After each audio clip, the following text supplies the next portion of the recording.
here from Daegu, a city in North Gyeongsang Province, South Korea, known for Daegu Yangnyeongsi Oriental Medicine Cultural Center, which has a market as well as exhibitions tracing the history of local medical traditions. We are here today with the closed qualifier after a roller coaster of an open qualifier that we had yesterday. So many matches. We're here with the main event. Well, not quite the main event, but the main event of qualifiers. The Asia server qualifier, anyway. I am, of course, once again your host, Yaku of Zaku, and with me today is el personaje de Shovel Knight que es conocido por ser brillante, like _VIP, and we have a pause. What's up, Yaku? Yes, we are back here 2 days in a row. Yesterday we had our open qualifier, and as you said, there was only a single series played, or a single round played, I should say.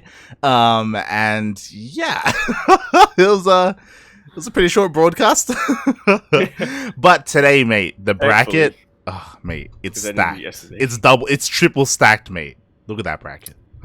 I almost wanted to say it was triple limb, but it's not. It's double limb. What would triple limb even be? It'd be unplayable, mate.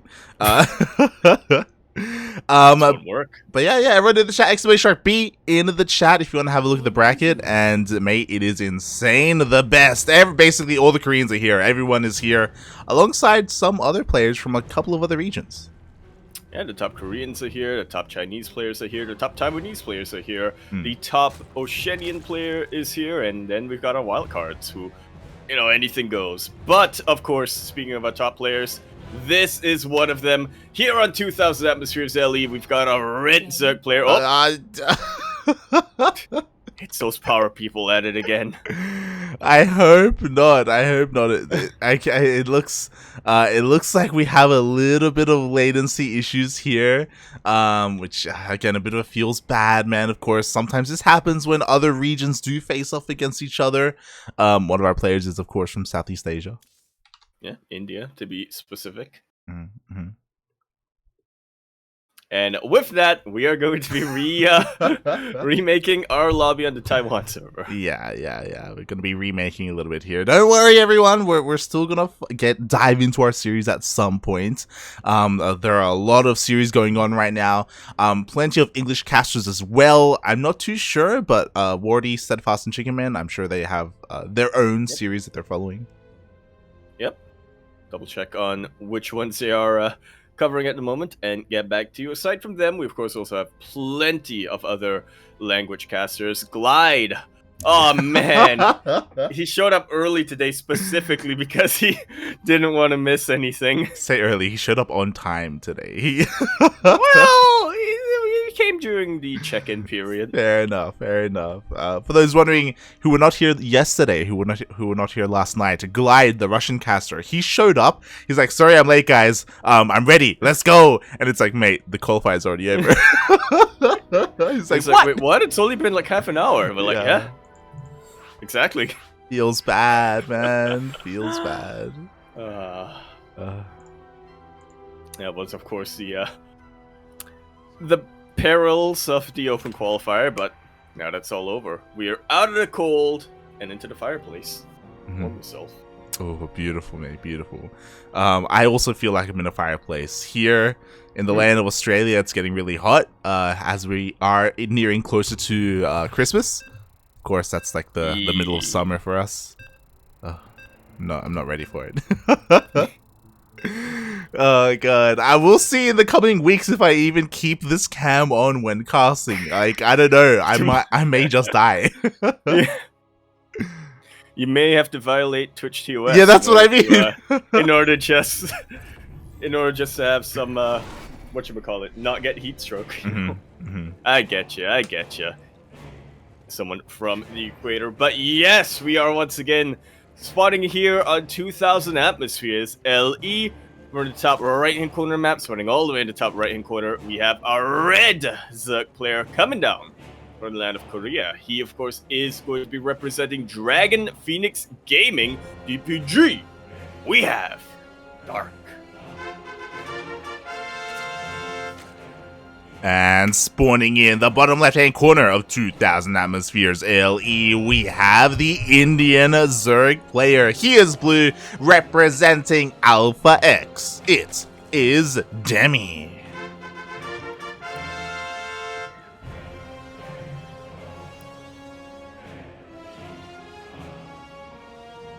Matchup who I think most of us, especially those of us who follow the region, would be pretty dang excited for. Demi has a lot of experience against very aggressive Zerg players, most notably Mio Micah and Gogo Joey.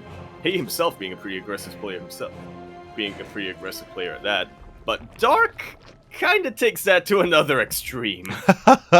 He really does. We've seen Dark dominate in this matchup. It was a couple of weeks ago. I don't know if you remember this. Dark took down, it was 2 weeks ago, he took down 3 Zerg players in a row in ESL Open Cup Asia. Yep. Was that the one we casted or the one we missed? It was the one we casted. It was there we go. It was Dark versus Dongregu in the finals. I remember that one, and we all got so hyped for Dongregu because he was looking really good against Zest and Cure. And then Dark came in, he took down Ragnarok, he took down DRG in pretty convincing fashions, to be honest. So Dark, he is the one to beat. He is one of the best, if not the best Zerg player in all of South Korea right now, and Demi, he's got to pull a Mia Micah, you know? he's got to do something crazy. Yeah, I'm not entirely convinced he'll be able to pull it off purely on standard games alone. In a best of 3 series, you may as well switch it up whenever you can. Yeah. I mean, there's plenty of ways to play out a ZvZ. There's plenty of all-ins that you can go for. There's plenty of hidden tech as well. That's one of the beauties, and also one of the hardest things about ZvZ is, you know, your ability to scout your opponent and figure out what the hell is going on in this game. But it also works both ways.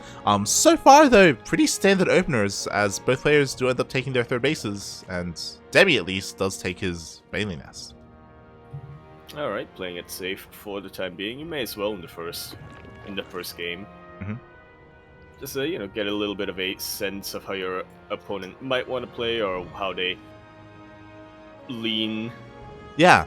It's one of those things where Demi, unlike Dark, Demi is well aware of how Dark plays. I'm sure he's watched plenty of his games. I'm sure he's even a fan as another Zerg player. I'm pretty sure we have it on good authority. One time, Demi saying he was inspired by Dark on multiple occasions. Exactly, so it's kind of the student watching the master right now. Meanwhile, the flip side of things, this is like an advantage that Demi has, is that Dark probably doesn't really know how Demi plays. He's, you know, especially because he's from a different region. Dark, he's probably busy, you know, focusing on players like Cyril, Raynor, right? Yeah. Most likely than not. I like the idea of Demi being like, actually, we did play one time, because I do have a fake memory of Dark and Demi playing, but Dark just not remembering that at all. Yeah, I mean, they play a lot of matches. Meanwhile, we do already have the Ling Bane portion here, as both Banelings do crash into each other. Demi now able to push this a little bit away, but he did not end up losing his queen earlier. Yeah, already Dark pulling ahead with a little bit of an advantage, but you could say that it could have been a lot worse here for Demi. At least he is able to stem the tide that is Dark for the time being. Yeah, for the time being. Obviously, Dark, his production is looking a little bit better right now due to the fact that he does have all 3 bases injecting. And Dark is not stopping, by the way. He's continuing to make nothing but lings, and this is a little bit worrisome. Look at the drone count. This is something you have to oh my god, he just makes 7 more drones! Still droning. No! Demi, please! These 3 Banelings are gonna have to do a whole lot right now for Demi. Oh god, no, the 2 Banelings are moving on forward. They do crash, they only take out 2 Banelings of Dark, and the rest are rolling on in. Just like so, everything goes down from the side of Demi, and Dark is looking to completely take advantage of these lone and isolated drones. It's one of those things where sometimes in ZvZ, if you drone, you die. 10 drones just went down for Demi, and he's still ahead of the worker count. To his detriment, unfortunately. GG, Dark takes game number 1. That's the aggression we were talking about, folks. GG. It's one of those things where, again, you need to be on point, not just with your own scouting, but also just like reading your opponent, right? What they're doing, anticipating what they're going for, keeping an eye on the drone count at the third base, for example, and knowing when it is safe and not safe to drone. Yeah, unfortunately, felt like Dark was in complete control of that game, start to finish. Mm-hmm. Demi never really had the opportunity to go across the map with his own lings because he was that worried about Dark's aggression. Mm-hmm. Which, you know, being cautious to Dark's aggression was what kept him alive for a while. Yeah. I mean, it's also one of those things where I'm looking at this series and I'm worried for Demi just because the obvious thing to do as a player that just lost a game like that is, okay, look, Dark, he was the one kind of like in control, right? Now it's my turn to dictate the pace of the game, right? It's my turn to try and like play and make him dance to my tune, right? And open up aggressively. But that's like a little bit obvious as well. So it's like, I'd be shocked if Dark opens up with a hatch first, is what I'm saying. As would I, especially since we're loading into Berlingrad. Mm-hmm.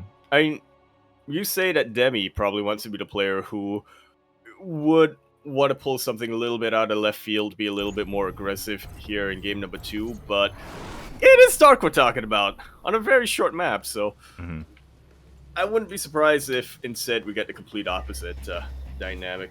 Regardless, we're about to find out what happens. Here on Berlingrad, LE, we're in the top left-hand corner map, spawning all the way in the top left-hand corner. We have our red Zerg player coming down from the land of Korea. He is, of course, going to be representing Dragon Phoenix Gaming, DPG. We have Dark. Spam your marks.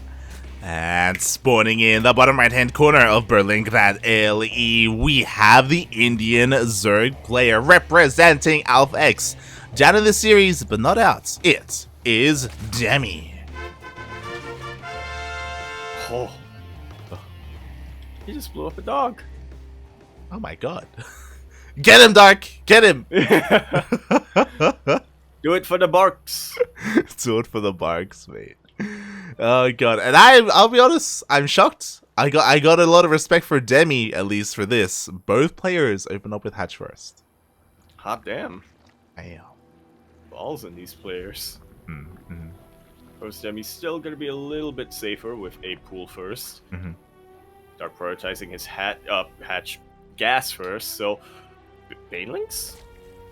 Yeah, I mean, Dark opening up with a more economic opener, right? Hatch gas pool.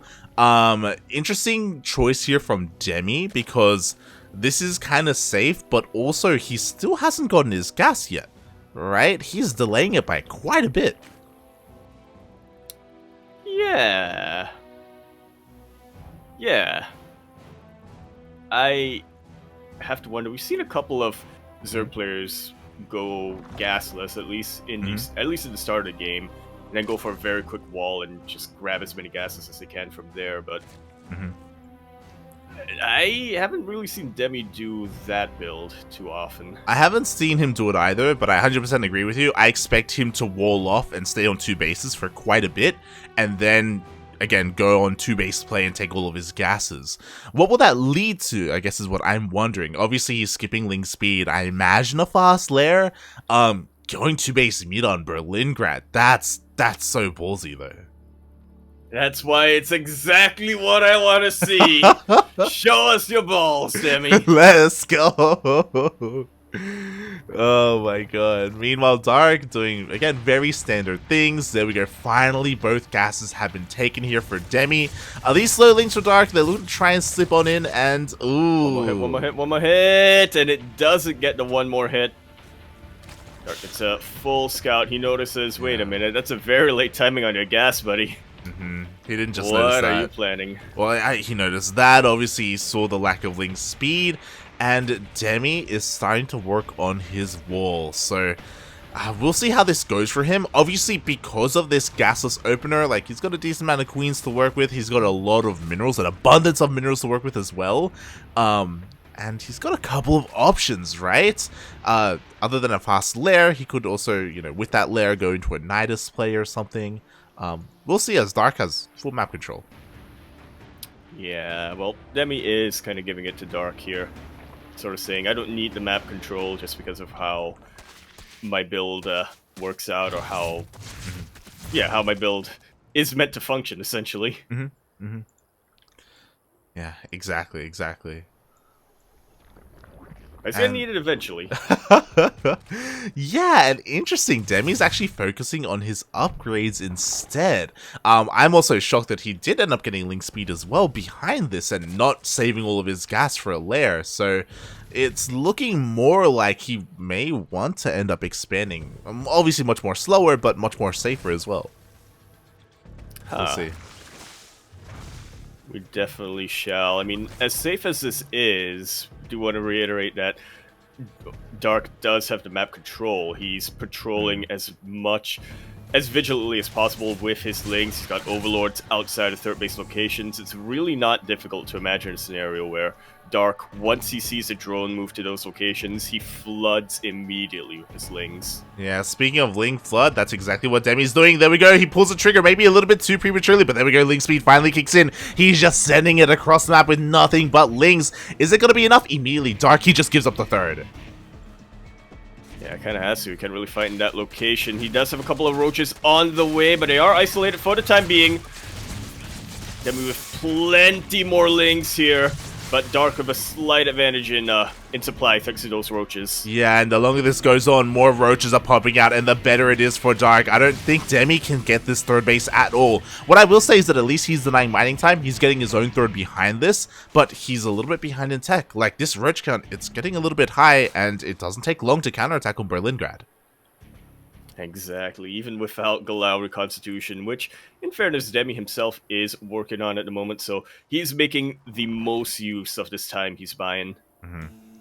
Yeah, exactly. His goal here is to keep Dark at home for as long as possible, and he's done a decent job so far. The big difference being that Dark surprisingly actually hasn't gotten a lair at all. He's just going for a hatch push. He's just going for it. Whoa. This is right in the middle of Demi's transition too. God. He does have a spine crawler, which will add a little bit into defense, but it's not quite in position. There we go. Immediately, he does reposition. He recognizes what's coming his way. Mass Ling Roach, a big all-in from Dark. He does have plus one melee behind this, which again is a very interesting build. It's a very, aggressive choice from Dark. He sees a spine. He just rotates around. His spine has never been able to burrow, has it? Yeah, he wants to be a part of the fight wherever it happens. Oh god. And it is in fact going to happen here. Demi going to have to make the best use of his transfuses. He needs to make sure his queens don't get isolated or biled down. Yeah, exactly. Speaking of, some of the queens are being isolated. The spine immediately gets biled down as well.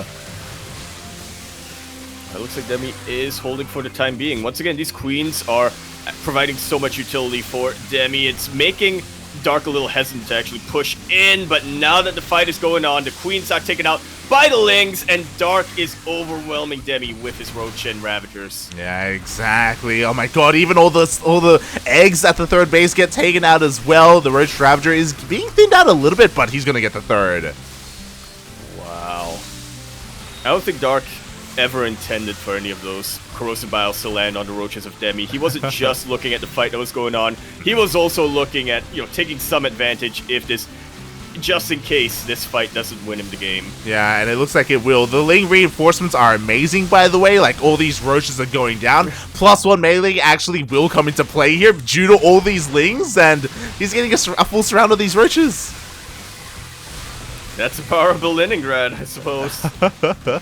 That's just how quickly these Lings, and he's actually reinforcing roaches now, are able to make it across the map. GG is called, and Dark takes that series 2-0.